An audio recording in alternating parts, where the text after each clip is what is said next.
hari doang. Dalam rangka apa? Emang liburan sekolah pengen Iya, liburan sekolah doang. Jadi dia kan udah lama banget ya nggak ke Jakarta. Terakhir kan 2019 yang lalu itu. Sorry, 2018. terakhir tuh. Terakhir ke Jakarta di Jakarta. Semenjak dia sakit sampai sembuh, udah mulai sekolah. Ini pertama kalinya balik ke Jakarta setelah 7 tahun. Aku juga kemarin ngeliat postingan, tadi pagi ngeliat postingan Mas Jerry menuliskan bahwa My Pretty Little sudah cepat besar nih, Iya. cepat besar. Bagaimana tanggapannya? Iya. Tumbuh kembangnya si Aisyah semakin cepat gitu. Ya, this pretty little girl is not really little anymore ya. Jadi udah tumbuh besar. Sekarang udah hampir 170 tingginya. Dan memang diramalkan bakalan lebih tinggi daripada saya. Oh iya, diramalkan. Siapa yang memprediksi itu?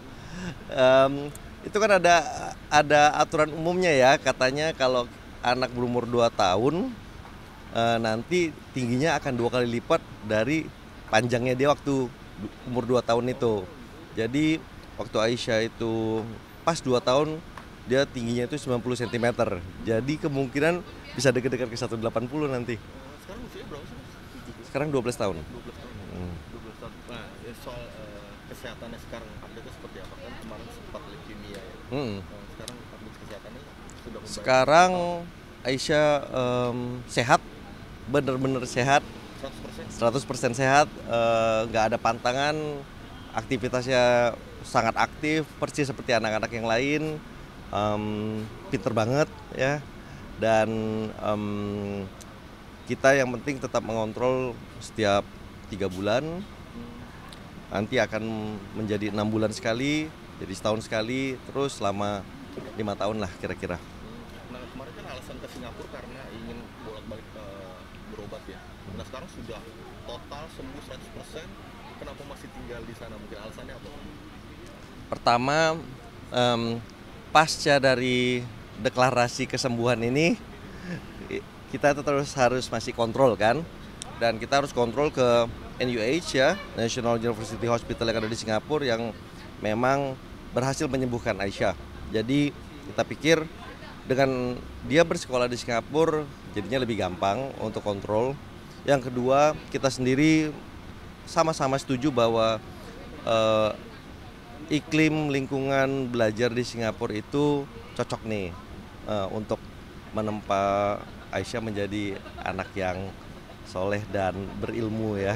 Jadi kita pikir udah, kenapa nggak di Singapura aja, kita teruskan pendidikan SD, SMP, SMA-nya. Setelah itu nanti kita lihat lagi lah kemananya. Tapi apa alasan, salah satu alasannya mungkin karena ingin mengejar ketertinggalan mungkin karena kemarin sempat berobat. Ya memang Aisyah itu jadinya ketinggalan 1 tahun ya, 1 tahun, dan kita pikir ya udahlah nggak usah diburu-buruin gitu, biarin aja mengalir seperti adanya. Toh setahun itu nggak terlalu berarti ya sebenarnya. Yang penting dianya ngikutin pelajaran itu dengan benar, berproses dengan baik juga, dengan benar juga, sehingga persiapannya nanti menuju universitas itu tetap solid ya. Jadi jangan diburu-buru. Tapi kapan dinyatakan pulih 100% tuh, mendeklarasinya kapan dulu? Dinyatakan benar-benar sembuh? Aisyah dinyatakan benar-benar sembuh itu kemarin di tahun 2021. Oh, sudah lama ya? Lama ya? Ya, kira-kira di dekat akhir tahun itu sebenarnya, 3,5 tahun tuh. Tapi pernyataan dokter benar-benar sembuh total, tidak akan kambuh lagi atau akan muncul lagi atau seperti apa sih? Mudah-mudahan nggak akan muncul lagi, tapi bagaimanapun juga yang namanya kanker itu menuntut kehati-hatian ya dari kita. Jadi kita harus memastikan bahwa sel itu tidak bermutasi kembali, sehingga kontrol itu benar-benar harus ditaatin untuk selalu memastikan kondisinya tetap sehat dan tidak ada pantangan apapun sama sekali, nggak ada. Pola hidupnya ya tetap kita pertahankan pola hidup sehat, tapi dia bisa menjalani segala kehidupan yang persis sama dengan anak-anak yang lain. Jadi pola makan, pola aktivitas, pola belajar, pola istirahat, semuanya persis sama seperti anak lain seumuran dia. Tapi ada pernyataan dari Aisyah nggak, dia lebih senang tinggal di mana sih, di Singapura atau di Indonesia bersama orang tuanya? Em, Kelihatannya sih Aisyah sih happy banget ya di Singapura, seneng gitu ya, karena kan semua teman-temannya juga udah ada di sana. Dia juga kayaknya udah lebih ngerasa homey itu ada di Singapura ketimbang di Jakarta ya. Dan bahasa utamanya kan sekarang bahasa Inggris bukan bahasa Indonesia. Ya, dan itu memang untungnya dari bayi itu kita udah mengajarkan dia itu bilingual dari sejak dia lahir gitu. Jadi Mbak Dena lebih konsen mengajarkan dia bahasa Indonesia, saya bahasa Inggrisnya, sehingga memang tumbuhnya itu bilingual. Pada saat masuk ke sekolah di Singapura sampai sekarang selalu nomor 1 untuk bahasa Inggris ya, bahkan melebihi anak-anak international school yang lain, melebihi juga anak-anak Singapura sendiri. Artinya bisa lebih mandiri ya, di sana kan orang tuanya di Indonesia, di sana tinggal sama siapa? Itu Mbak Dina kan pulang pergi ya sana, jadi nggak sepenuhnya tinggal sendiri juga gitu. Nah, netizen kagum dengan pola asuh kalian nih, dengan Mas Jerry, dengan Mbak Dena juga, walaupun sudah pisah, mohon maaf, tapi tetap kompak mengasuh anak. Mungkin tanggapannya gimana tentang perspektif netizen seperti itu? Pola asuh bersama ini pasca perceraian sebenarnya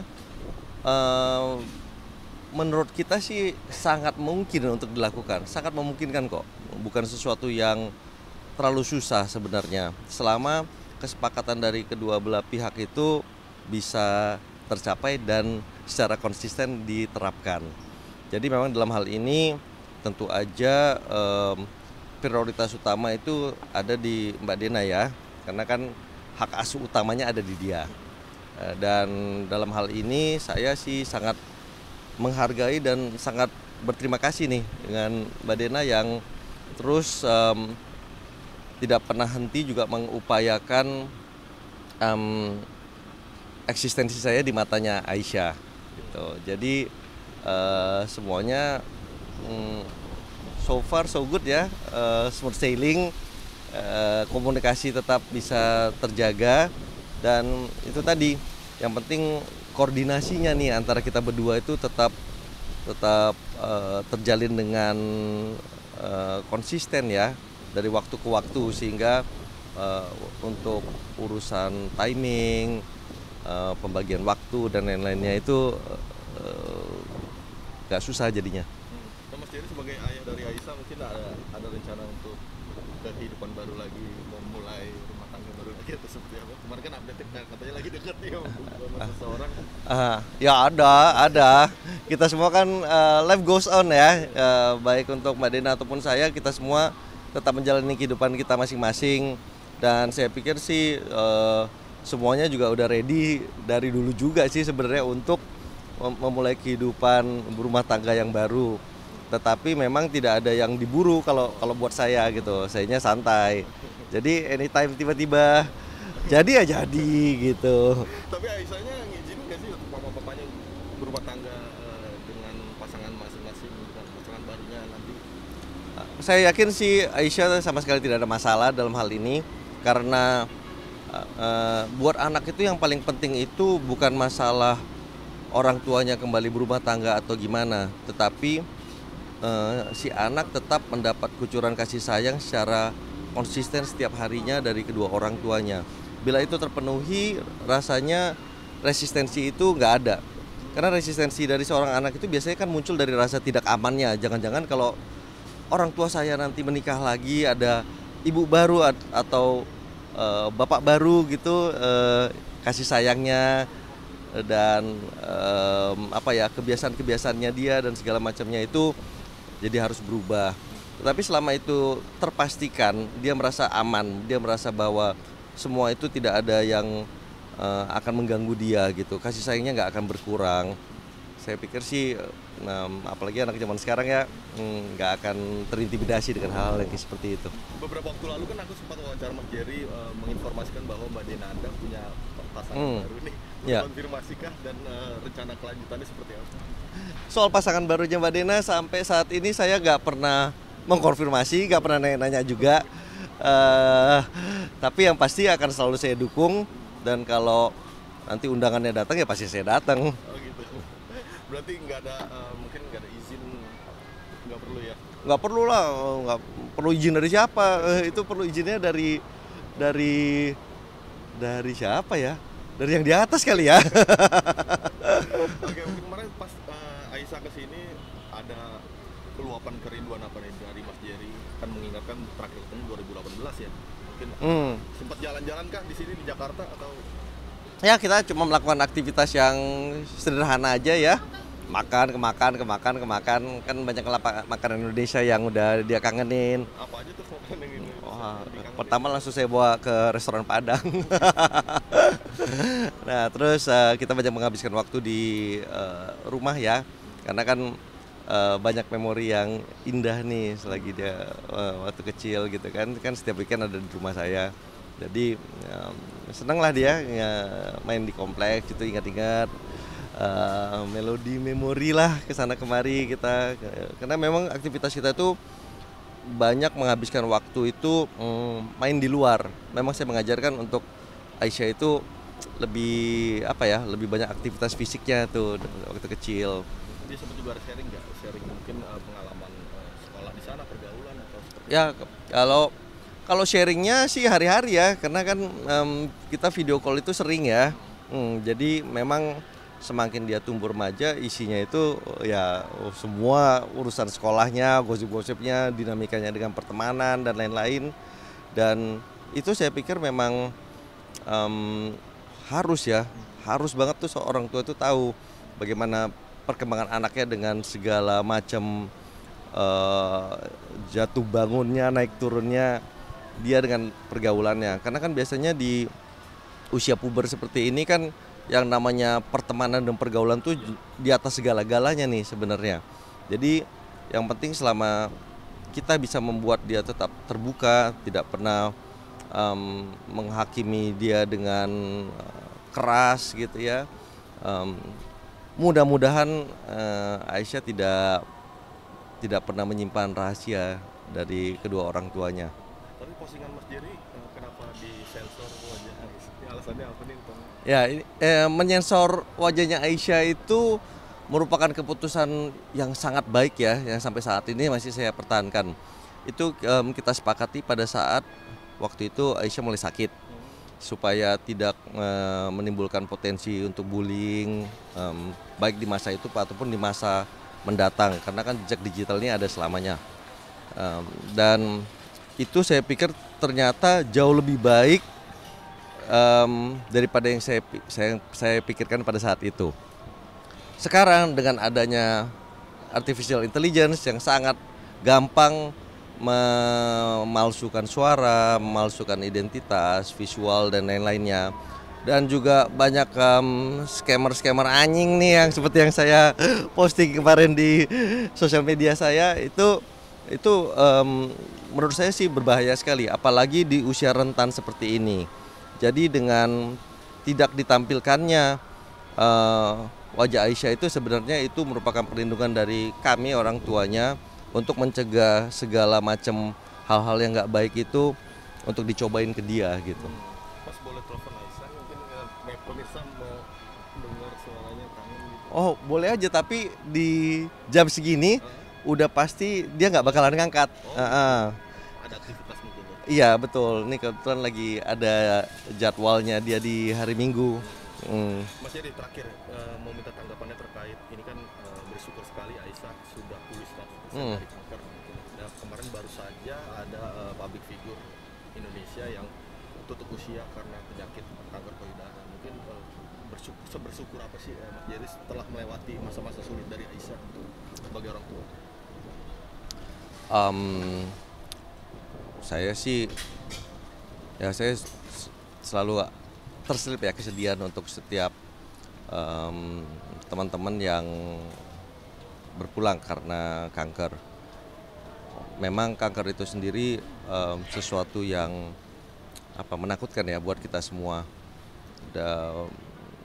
Saya bersyukur pada saat itu penanganannya kita lakukan secepat mungkin, karena ternyata dari hasil obrolan awal dengan tim dokter di sana, mereka mengatakan dan mengakui dengan sangat terus terang bahwa seringkali kanker itu jadi nggak bisa disembuhkan hanya karena masalah keterlambatan waktu.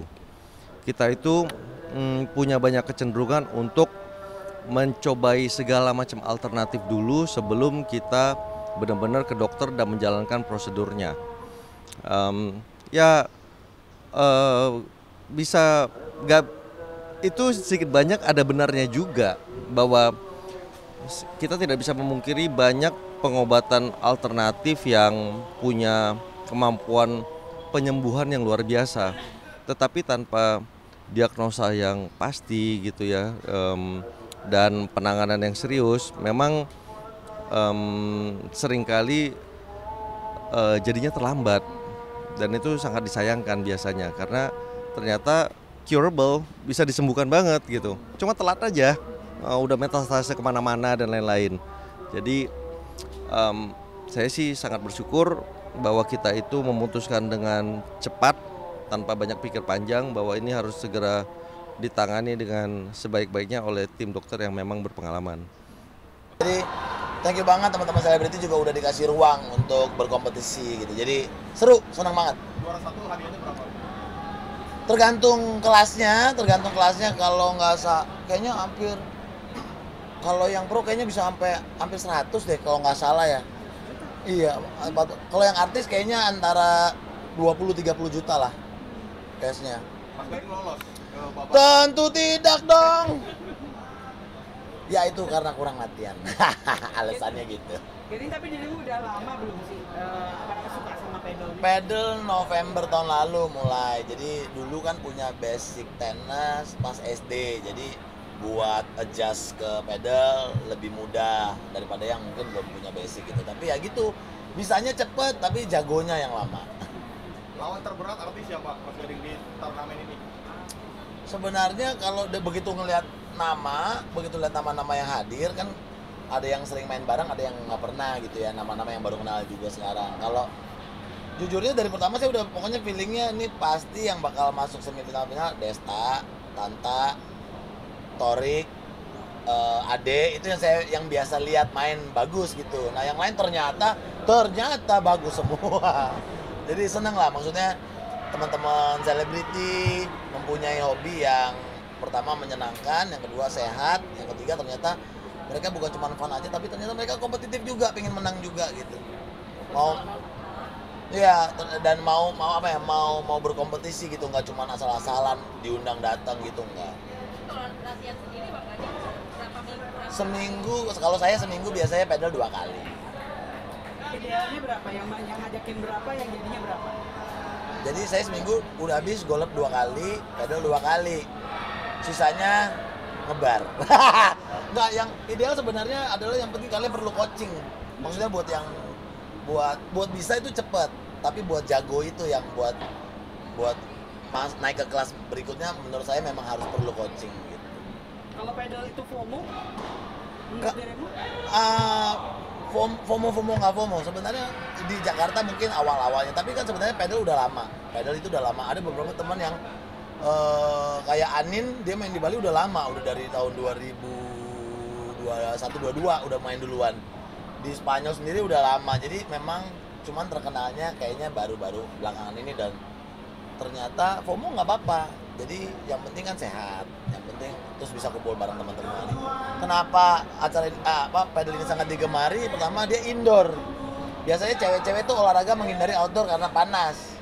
Jadi pertama-tama suka sepeda, suka golf pada coba tuh. Tapi karena berhubung panas, biasanya cewek tuh mulai mengurangi. Pedal banyak indoor. Bahkan sekarang ada beberapa yang dikasih AC juga. Terus semua umur juga bisa ikutan. Jadi menurut saya olahraga ini akan panjang, karena juga akan lagi arahkan ke arah Olimpik gitu. Jadi menurut saya olahraga pedal panjang. Ya. Ini ikut turnamen padel hari ini termasuk ngerayain 17 Agustus juga nggak? Semangatnya sih dari rumah begitu, 17 Agustus, ayo let's go, begitu main. Kok bego ya gitu. Tapi it's a game, ada yang menang, ada yang kalah. Yang pasti yang menang, yang pasti persiapannya matang. Gitu. Tapi ya mungkin dulu biasanya 17 Agustus lombanya lomba-lomba yang very original. Kalau sekarang mungkin ada dikombinasikan dengan yang baru-baru gitu. Oke aja nggak apa-apa. 80 tahun Indonesia Merdeka, Yes. dirimu memaknainya seperti apa sih? 80 tahun, iya, yang pasti pinginnya bangsa Indonesia pastinya lebih maju dalam semua sektor, lebih pingin banget ini nih, lebih adem apa ya, orang-orangnya gitu, maksudnya ya di luar sana banyak orang dengan kepentingan berbeda-beda, mereka akhirnya huru hara sana sini, pinginnya sih negara ini adem gitu, karena yang dikenal sama orang-orang di luar kan Indonesia itu kan home for everyone gitu, turis-turis juga suka datang karena keramahan orang Indonesia. Loh mana ramahnya kok tiap hari kok rusuh gitu. Terus maksudnya ya kita kalau lihat berita Instagram deh tiap hari ada yang tawuran, ada yang kasus ini. Jadi cukup sedih kalau misalnya di luar sana banyak orang-orang jahat gitu. Ayolah kita be kind to everyone, sebarkan kebaikan, sebarkan cinta kasih gitu. Jadi negara ini menjadi rumah buat siapapun gitu. Pengen belasan bareng Gempi nih Mas Gempi. Iya, kebetulan karena saya dari luar kota baru pulang tadi malam, hari ini memang sudah dijadwalkan untuk main ini. Ada untungnya kalah jadi nggak perlu sampai malam, habis ini ketemu Gempi. Gempi juga tampil di sekolahannya. Gempi udah lomba di sekolah. Tadi Gempi tampil di sekolah. Gempi tampil di sekolah. Kalau kita nyebutnya balap karung dia mah kerenan dikit. Sek race. Apa itu game? Begitu lihat, oh iya sek.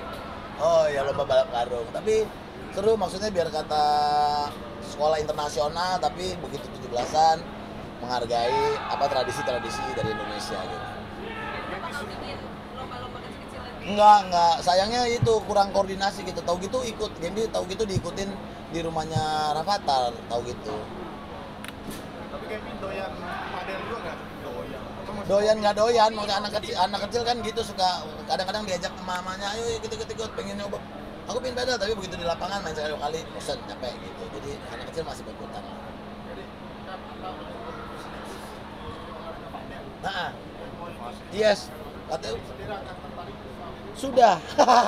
Jadi saking ketularannya pedal udah bukan cuma sekali dua kali lagi tiap minggu, tapi bikin lapangan pedal. Kalau saya bersama partner bikin di Bogor, untuk yang pertama di Bogor di Full Belly. Sekarang masih ada 2 court, nanti ada 2 court lagi yang full AC juga. Jadi dari sekian banyak tongkrongan bukan cuma semuanya main pedal, tapi dari 3 udah bikin lapangan gitu ya teman-teman. Karena memang mengasihkan itu sepertinya bisnisnya. Menguntungkannya pertama buka bisa dari pagi sampai malam. Hitungannya per jamnya oke. Apalagi kalau ini lifestyle gitu, maksudnya orang kadang bikin konten lah, kadang bikin ini turnamen sekarang seminggu banyak.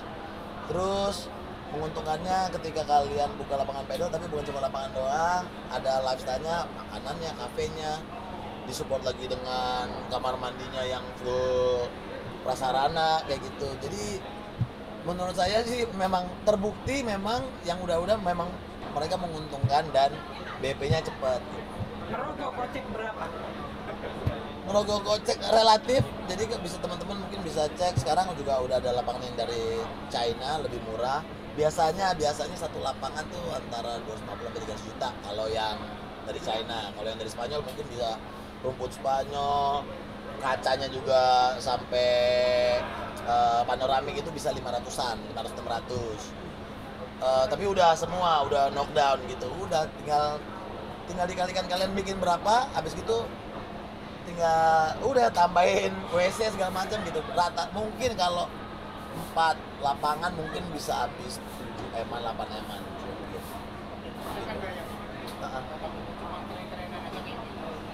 Iya. Kalau ya menurut saya itu kalau ngebacanya memang kalau lagi ini menurut saya akan panjang. Tapi memang ini udah banyak banget lapangan, tapi masih penuh sih sampai sekarang tuh. Tiap orang lapangan sekarang udah di mana-mana, menjamur di mana-mana, tapi untuk booking lapangan masih penuh. Jadi menurut saya kalau untuk memulai bisnisnya dalam tahun ini, tahun depan masih menguntungkan. Kita nggak tahu kalau misalnya nanti ke 3-4 tahun lagi, mungkin ya mereka akan bersaing di harga. Kalau sekarang di Jakarta Selatan nyewa masih 400-500 ribu masih penuh, tapi begitu nanti udah tiap 1-2 kilo udah ada lapangan, ya mungkin mereka harus mengurangi harganya mungkin. Hut, oke. Dirgayu Republik Indonesia yang ke-80, berdaulat, makmur, pokoknya semua warganya juga sejahtera, warganya sehat, warganya bahagia, pemimpinnya juga mampu memimpin bangsa ini dengan baik. Pokoknya mudah-mudahan negara ini negara yang aman, adem, tentram, nyaman untuk semua orang. Merdeka! Mas Gading, satu lagi dong, update Asmara dong sekarang. Asmara masih gini-gini aja nih bang. Ini bang nyari di lapangan pedal. Saya rasa ke depan Aziza akan dipanggil oleh pihak kepolisian untuk BAP sebagai pelapor, maupun nanti saksi-saksi akan diperiksa sebelum terlapor diperiksa oleh polisi. Itu kan mekanisme umum ya. Dan Aziza akan mengikuti proses hukum secara sesuai aturannya.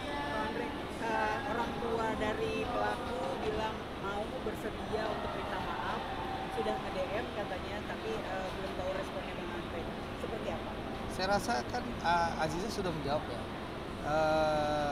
Ya Aziza sudah memaafkan yang bersangkutan, tapi proses hukum tetap berjalan. Karena ini kan pembelajaran ya, supaya kita bijak bermedia sosial, jangan menebar fitnah, jangan menebar hoax, apalagi mendiskreditkan orang, merusak persepsi terhadap orang, kan nggak baik. Jadi menurut saya anak saya sudah setahun ini bersabar, dicaci di media sosial, dihakimi di media sosial tanpa barang bukti. Ya saatnya memberikan efek jera supaya ke depan tidak ada lagi orang melakukan fitnah berlebihan terhadap anak saya. Itu aja. Dan saya rasa Aziza kan sudah menyampaikan secara terbuka, dia sudah memaafkan, tapi proses hukum tetap jalan. Kan nggak ada urusan saya, itu urusan anak, ya. Mengenai orang tua dari pelaku yang mohon-mohon itu. Ini kan yang urusannya urusan Aziza sama anak. Saya juga nggak ikut campur kok. Saya datang nggak kantor polisi nggak. Kebetulan kemarin saya datang ke Barreskrim itu dalam rangka mencabut laporan kasus saya. Saya melaporkan orang yang jadi orang yang menuduh saya mafia bola. Saya datang ke Barreskrim dalam rangka mediasi dan mencabut laporan yang saya berikan. Jadi saya nggak ada urusan. Ini urusan antar anak.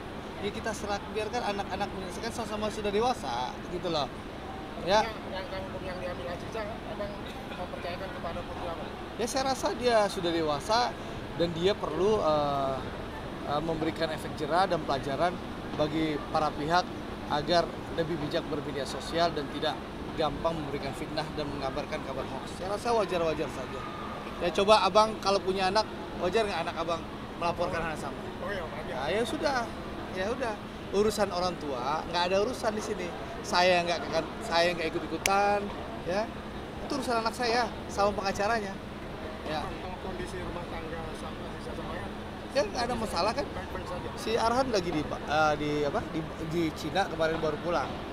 Nah, apalagi Tapi menanggapi kemarin ada foto yang beredar Aziza main padel bareng sama tadi. kan udah dijelaskan sama pacar Vino. Menurut saya kalian terlalu berlebihan ya membangun persepsi kalau nggak bikin hoax nggak makan katanya ya. Oke, itulah belajar kita, jangan gibah, jangan menebar fitnah. Kadang-kadang kalau nggak gibah nggak makan itu loh ya. Oke. Jadi menurut saya jangan berlebihan lah, bikin fitnah dan narasi itu loh. Apalagi kalau pakai jilbab bikin narasi fitnah di gibah-gibah tuh nggak baik gitu loh. Nanti kayak makan bangkai saudara sendiri. Itu pesan saya. Ya, itu kalau gibah itu seperti makan bangkai saudara sendiri. Gitu loh. Itu ajaran agama Islam. Ya, saran saya begitu, ya. Apalagi mau ditanya?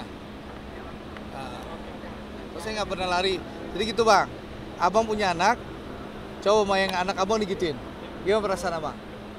Wajar dong anak abang ngelapor ke polisian? Sudah, sederhana. Selama setahun anak abang dimaki-maki orang, dicaci orang, karena jadi pemaaf. Yang sekali 2 kali ini, kalau ini masih dilaporkan dan masih ada lagi, akan terus melaporkan. Saya rasa setelah ada yang ditahan, ditangkap polisi, saya rasa akan menimbulkan efek jerah. Ya tentu, pasti ada efek jerah. Saya rasa ada efek jerah. Ya, jadi gitu Pak. Dan bapaknya nggak terlibat apa-apa. Saya nggak pergi kantor polisi untuk melaporkan. Itu urusan anak saya dengan pengacaranya. Jadi jangan mispersepsi, saya bukan pelapor loh. Saya nggak pernah ke kantor polisi urusan anak saya. Saya datang ke kantor polisi kemarin mencabut laporan saya, mediasi saya dengan pihak lain. Kebetulan di situ saya mau menyampaikan bahwa anak saya akan memberikan laporan. Dan saya nggak ikut-ikutan urusan anak saya, gitu loh. Tapi kondisi Aziza sekarang psikisnya gimana mungkin? Lagi main pedal baik-baik aja. Ya cukup kan? Ini anak juga ya ini kan anak saya main pedal, ya saya datang mensupport sama istri saya, kan hal yang lumrah gitu loh.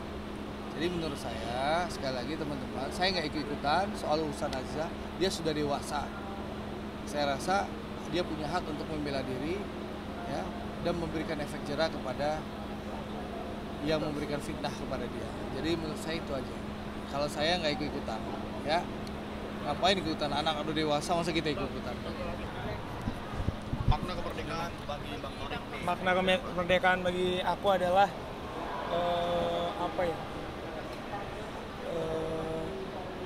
nasionalisme harus ada bukti. Udah itu aja.